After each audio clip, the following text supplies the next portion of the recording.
regardez cette photo où vous voyez des hommes et des femmes prosternés à l'avant et où les rabbins semblent consacrer ces gens.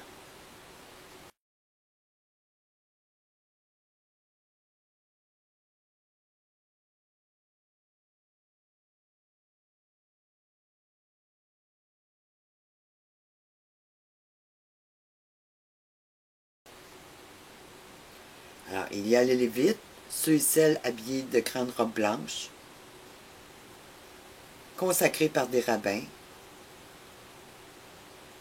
Est-ce que cela est conforme à ce que Dieu attend pour le ministère des Lévites? Regardons dans l'Ancien Testament.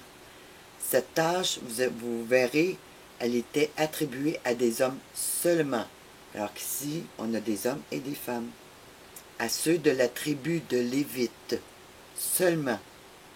Qui sont ces gens? Est-ce qu'ils viennent de la tribu de Lévi? Alors, regardons quelques versets qui vont nous montrer que c'est contraire à ce que la parole de Dieu nous dit. Alors, si nous allons dans Nombre 4.2, dans les fonctions des Lévites, on peut y lire à partir du verset 1. « L'Éternel parla à Moïse et à Aaron et dit, « Compte les fils de Kehat parmi les enfants de Lévi, selon leurs familles, selon les maisons de leurs pères, depuis l'âge de 30 ans et au-dessus jusqu'à l'âge de 50 ans.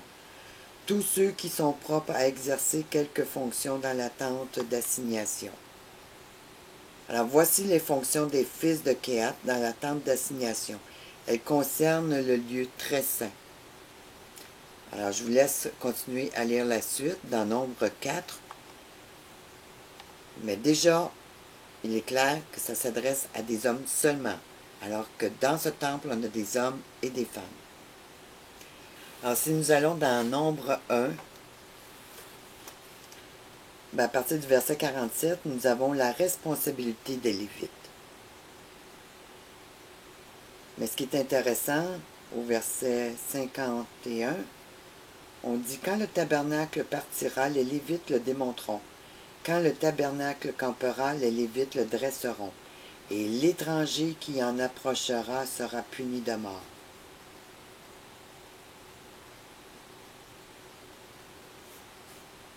Alors Dieu est un Dieu saint.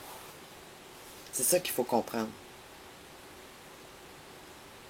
Et ce que nous voyons prendre place au temple au Brésil, au temple de Salomon au Brésil, ben, ça va être bien plus que ça. Nous allons y voir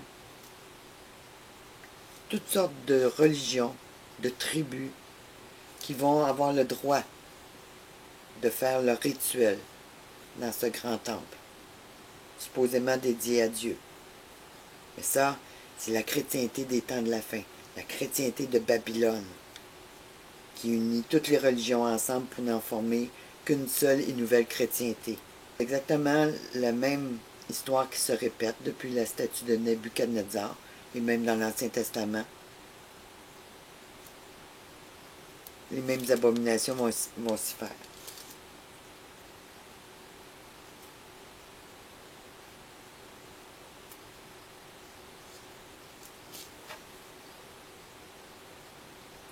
Alors, on peut voir que le rôle des Lévites, premièrement, n'est pas le même que dans l'Ancien Testament. Parce que dans une vidéo, on dit aux gens, si vous avez besoin d'informations, demandez aux Lévites qui seront là pour vous renseigner. C'est pas du tout le rôle des Lévites. Alors, allez lire dans Nombre, chapitre 1, verset 47. Le reste du chapitre, il parle de la tâche des Lévites. Et ça s'adresse seulement aux hommes de plus de 30 ans. Ensuite, un autre point très intéressant, les règles du temple. Bon, je vous mettrai la vidéo, mais je tenais quand même à vous en parler un petit peu. Les règles du temple. Vous allez voir que les règles du temple, c'est conforme à la vision du nouvel ordre mondial. avec les lois de la TSA, avec les petits bracelets à micropuce, sûrement.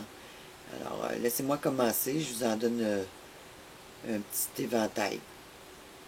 Alors, il faut être bien habillé, ce qui est normal dans n'importe quel temple qu'on rentre. Hein? Pas de chandail de club sportif à message politique ou de compagnie. Chemise avec manches, bonnet et lunettes de soleil, mini-jupe ou décolleté et sensuel, ben c'est interdit. Alors là, ça commence à aller un petit peu plus loin. Parce que là, on te dit vraiment là, de quelle manière là, exactement t'habiller.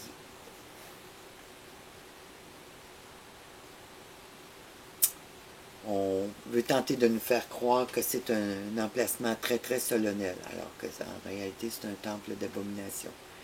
Ensuite, un titre d'entrée pour une date de visite spécifique, valide uniquement pour ce jour.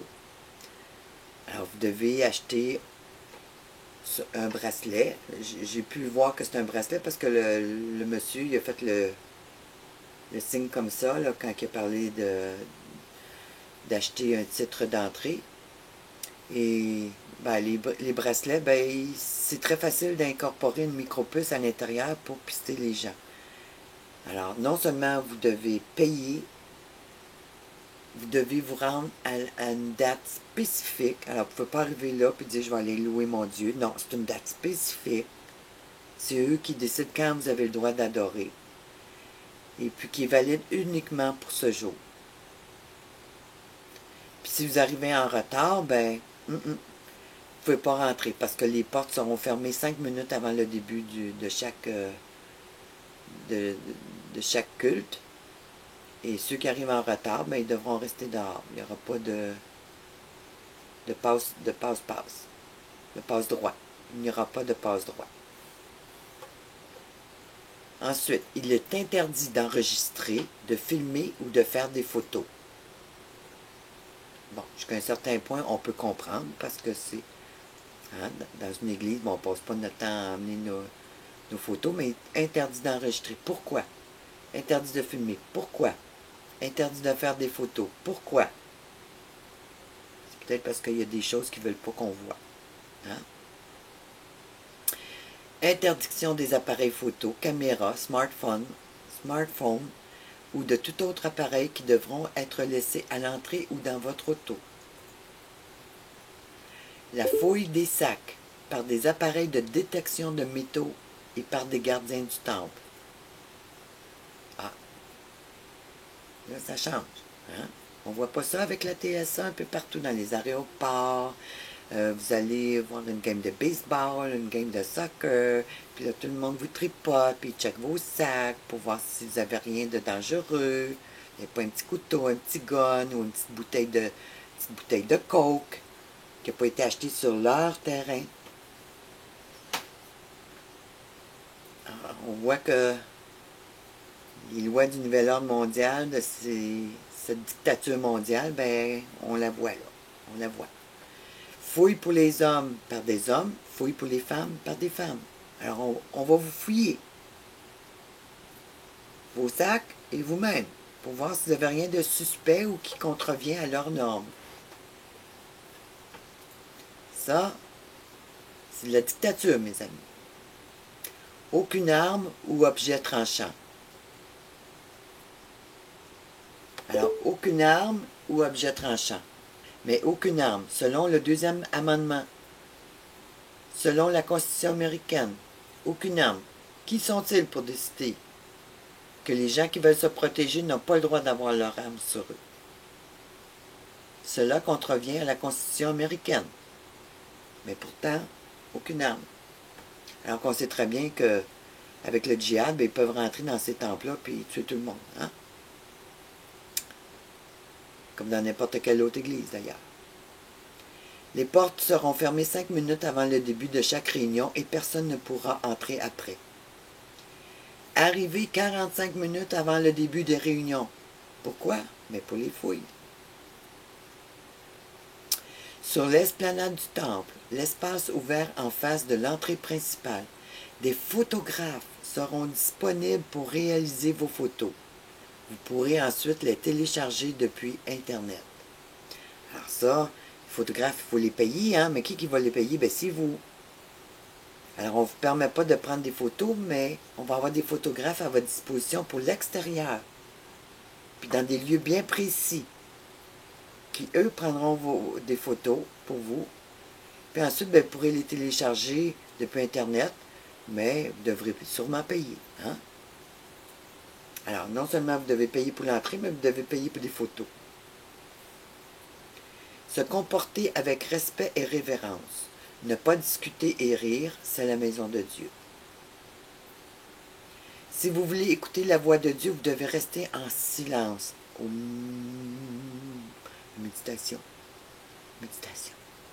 Rentrez en vous-même. Ah, un autre esprit là, qui arrive. Hein? Il est interdit de garder une place pour quelqu'un qui n'est pas encore arrivé. Ça veut dire, si votre mari est parti parquer l'auto pendant que vous entrez dans l'église, ben, vous ne pouvez pas y réserver une place. Évitez de sortir du sanctuaire avant la fin de la réunion. Vous pouvez apporter votre Bible. Ah, quand même, ils sont gentils. Hein? Les Lévites seront là pour vous aider dans ce dont vous aurez besoin. Alors, vous voyez, ce n'est pas leur tâche.